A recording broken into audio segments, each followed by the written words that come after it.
So last night I had an extreme technical failure. I'm going to go back a little bit into section 2. I know it's really late. It's almost like 1 in the morning. I've totally been unmotivated today. It's been a rough day. For a handful of reasons, but I think mostly just because I didn't really sleep much. Last night I was up late trying to fix that video from last night, and then I was reading another book. I'm reading another book right now, and so I don't know. Anyway, it was another off day.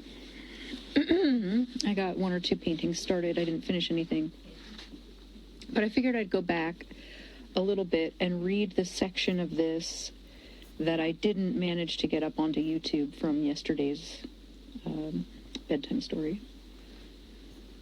And we're at the point where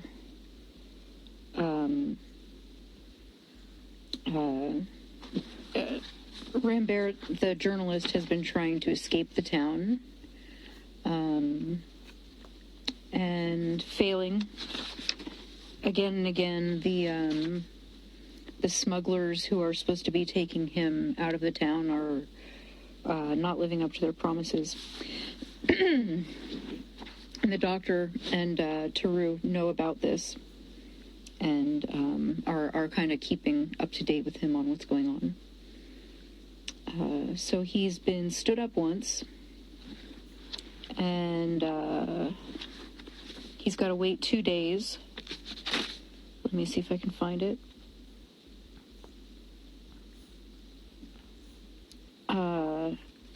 Yeah, he's got to wait 2 days to meet up with these guys again. And then he decides to meet up with the doctor and Taru at the hotel bar. And I'll pick up there. I'll pick up at their meeting.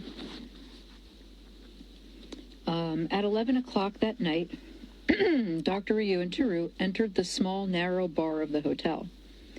Some 30 people were crowded into it, talking at the top of their voices.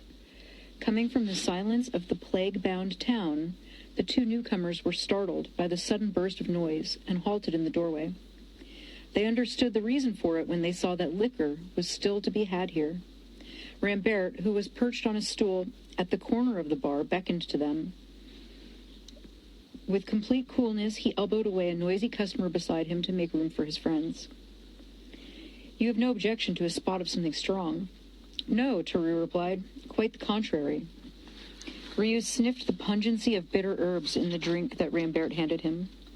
It was hard to make oneself heard in the din of voices, but Rambert seemed chiefly concerned with drinking. The doctor couldn't make up his mind whether he was drunk yet. At one of the 2 tables that occupied all the remaining space beyond the half-circle round the bar, a naval officer, with a girl on each side of him, was describing to a fat, red-faced man a typhus epidemic at Cairo. "They had camps, you know," he was saying, "for the natives, with tents for the sick ones, and a ring of sentries all around. If a member of the family came along and tried to smuggle in one of those damn fool native remedies, they fired on sight. A bit tough, I grant you, but it was the only thing to do." At the other table, around which sat a bevy of bright young people, the talk was incomprehensible, half drowned by the stridence of St. James Infirmary jazz, coming from a loudspeaker just above their heads. "Any luck?" Ryu had to raise his voice. "I'm getting on," Rambert replied. "In the course of a week, perhaps." "A pity," Taru shouted. "Why?" "Oh," Ryu put in, "Taru said that because he thinks you might be useful to us here. But personally, I understand your wish to get away only too well." Taru paid for the next round of drinks. Rambert got off his stool and looked him in the eyes for the first time. "How could I be useful?" "Why, of course," Taru replied, slowly reaching toward his glass. "In one of the sanitary squads." The look of brooding obstinacy that Rambert so often had came back to his face, and he climbed again onto his stool. "Don't you think these squads of ours do any good?" said Theroux, who had just taken a sip of his glass. "I'm sure they do," the journalist replied. Ryu noticed that his hand was shaking and decided definitely that the man was very drunk. The next day, when for the second time Rambert entered the Spanish restaurant, he had to make his way through a group of men who had taken chairs out on the sidewalk and were sitting in the green-gold evening light, enjoying the first breath of cool air. They were smoking an acrid-smelling tobacco. The restaurant itself was almost empty. Rambert went to the table at the back, at which Gonzalez had sat when they met for the first time. He told the waitress he would wait a bit. It was 7:30. In twos and threes, the men from outside began to dribble in and seat themselves at the tables. The waitresses started serving them, and a tinkle of knives and forks and hum of conversation began to fill the room. At 8, Rambert was still waiting. The lights were turned on. A new set of people took other chairs. He ordered dinner, and at 8:30 he had finished without having seen either Gonzalez or the two young men. He smoked several cigarettes. The restaurant was gradually emptying. Outside, night was falling rapidly. The curtains hung across the doorway and billowed in a warm breeze from the sea. At 9, Rambert realized that the restaurant was quite empty and the waitress was eyeing him strangely. He paid, went out, and noticing that a cafe across the street was open, sat down there at a place from which he could keep an eye on the entrance of the restaurant.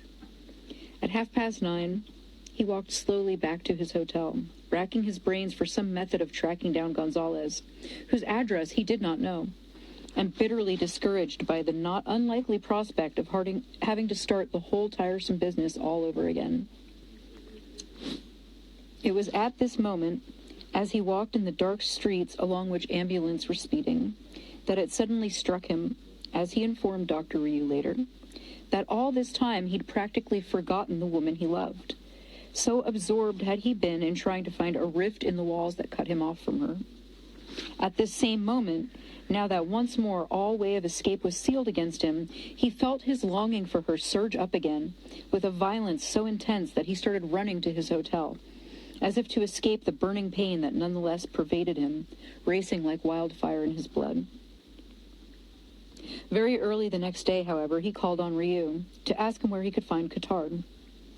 "The only thing to do," he said, "is pick up the thread again where I dropped it." "Come tomorrow night," Ryu said. "Theroux asked me to invite Cottard here. I don't know why. He's due to come at 10. You may as well come at 10:30.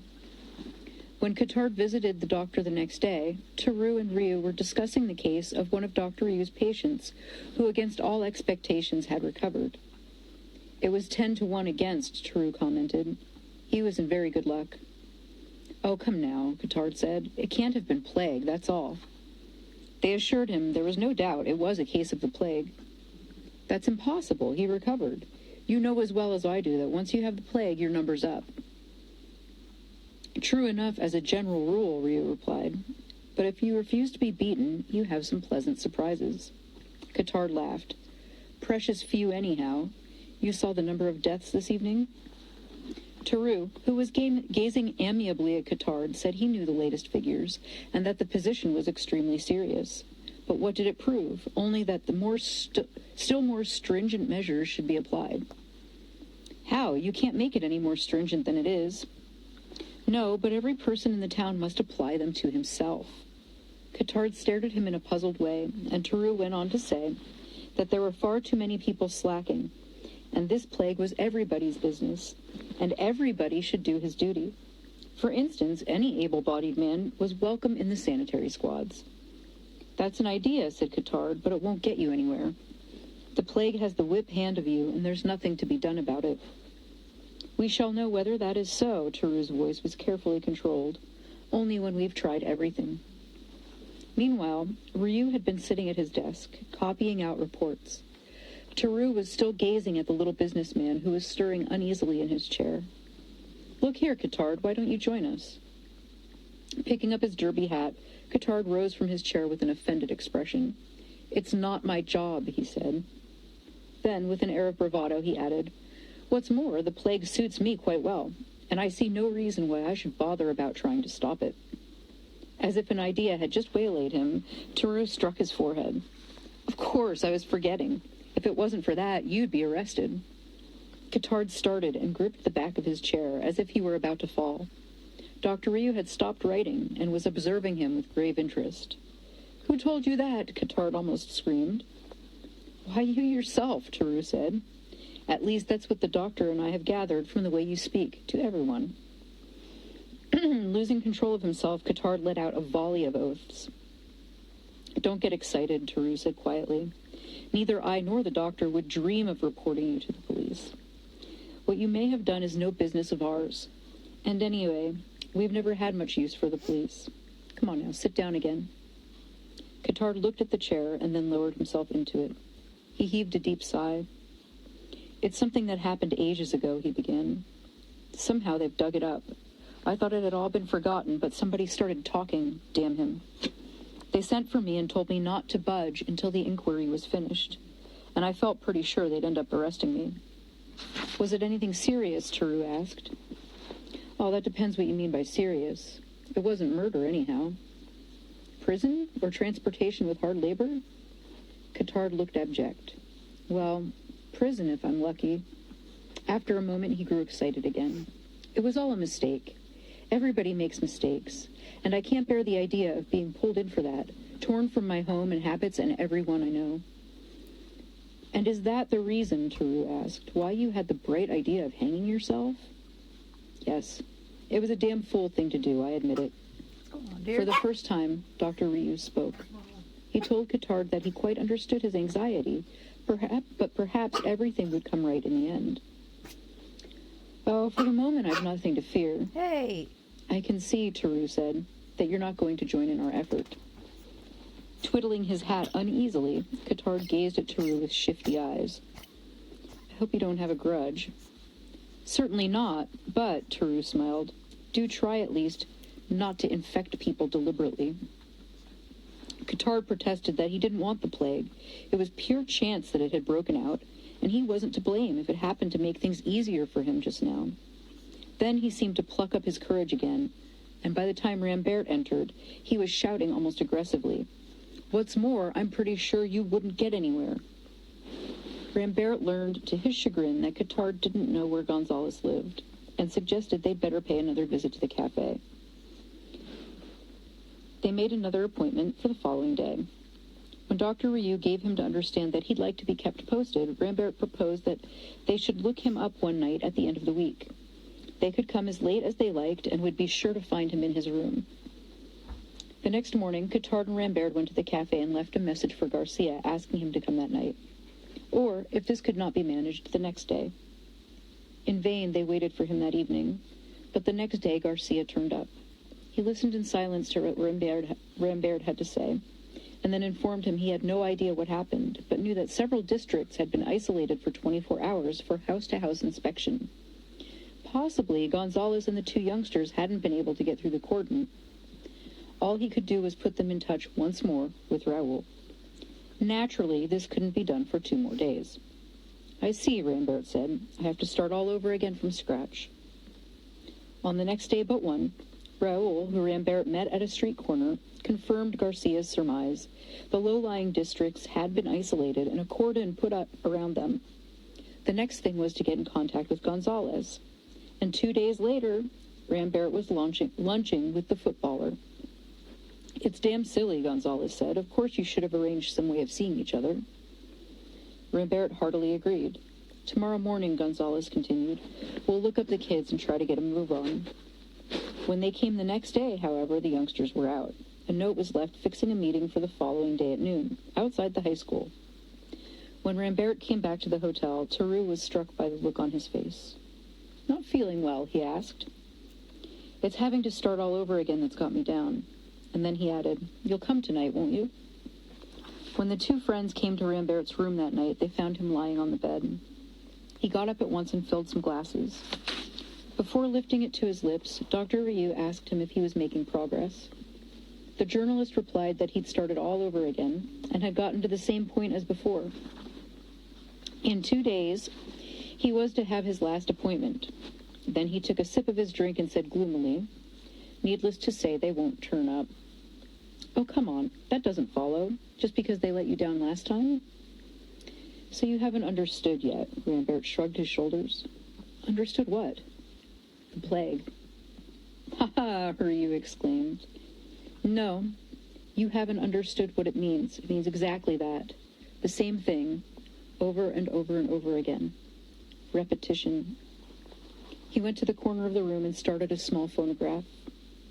"What's that record?" Teru asked. "I heard it before, at the bar." "It's St. James Infirmary." While the phonograph was playing, 2 shots rang out in the distance. "Well, a dog or a getaway," Teru remarked. When the record ended a moment later, an ambulance bell could be heard ringing past under the window. "A really boring record," Rambert remarked, "and this must be the 10th time I've played it today." "Are you really so fond of it?" "No, but it's the only one I have." After a moment, he added, "That's what I said it was, the plague, repetition, the same thing over and over again." He asked Dr. Ryu how the sanitary groups were functioning. 5 teams were now at work, and it was hoped to form others. Sitting on the bed, the journalist seemed to be studying his fingernails. Ryu was gazing at his squat, powerfully built form, hunched at the edge of the bed.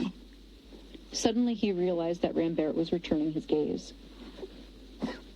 "Hi, Cosmo. Sorry, my dog's coughing. Hey. Calm down. Calm down.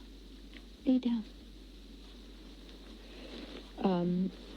"You know, Doctor," said Rambert, "I've given a lot of thought to your campaign. And if I'm not with you, I have my reasons. I don't think it's that I'm afraid to risk my skin again. I took part in the Spanish Civil War." "On which side?" Teru asked. "The losing side. But since then, I've done a bit of thinking." "About what?" "Courage.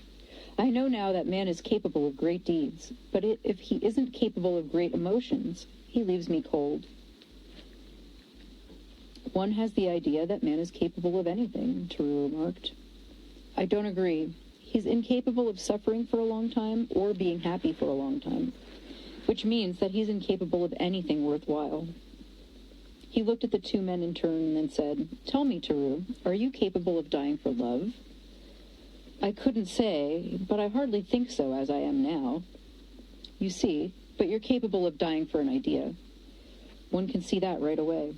Personally, I've seen enough of people who die for an idea.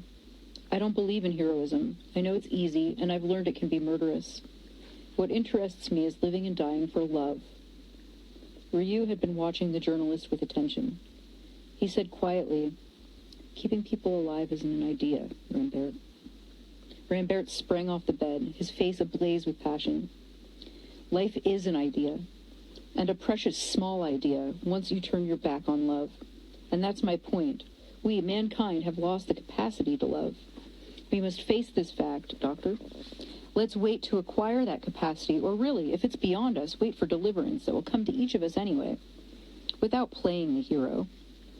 Personally, I look no farther." Ryu rose. He suddenly appeared very tired. "You're right, Rambert, quite right. And for nothing in the world would I try to stop you from what you are going to do.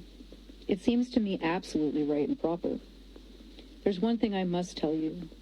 There is no question of heroism in all this, in what you are doing or what we are doing. It's a matter of common decency. That idea may make some people smile, but the only means of fighting a plague is common sense and common decency." "What do you mean by common decency?" Rambert's tone was grave. "I don't know what it means for other people, but for me I know it consists in doing my job." "Your job. I only wish I knew what my job was." There was an edge to his voice. "Maybe I'm all wrong putting love first." Dr. Ryu looked him in the eyes. "No," he said vehemently. "You are not wrong." Rambert gazed thoughtfully at him. "You too," he said. "I suppose you have nothing to lose in all this. It's easier that way to be on the side of the angels." Ryu drained his glass. "Come along," he said to Teru. "We've got to go back to work." And he left. Teru followed, but stopped at the door. He He looked at the journalist. I suppose you don't know that Ryu's wife is in a sanatorium several hundred miles away. He hasn't received a telegram in several days. Rambert seemed surprised and began to say something, but Taru had already left the room. At a very early hour, the next day, Rambert rang up the doctor. Would you agree to my working with you until I find some way of getting out of the town? There was a moment's silence before the reply came. Certainly, Rambert. Thanks. And that's part 2. Part 3 is coming up. So you can see, a little more than halfway. In this section, some things that we learned, and I'm not really sure where I left off with the other recording, and it was a nightmare trying to get this up last night. So I'm just going to go back really quickly and remind that the hero, stated hero, is not the sanitary squads, is not the doctor, is not the people doing their job, doing common sense, logical things. Grand, who has volunteered to expose himself, the little clerk with no teeth, who's reading the novel, he's volunteered to expose himself to the plague in order to keep records for them. He's the hero of this book. He's the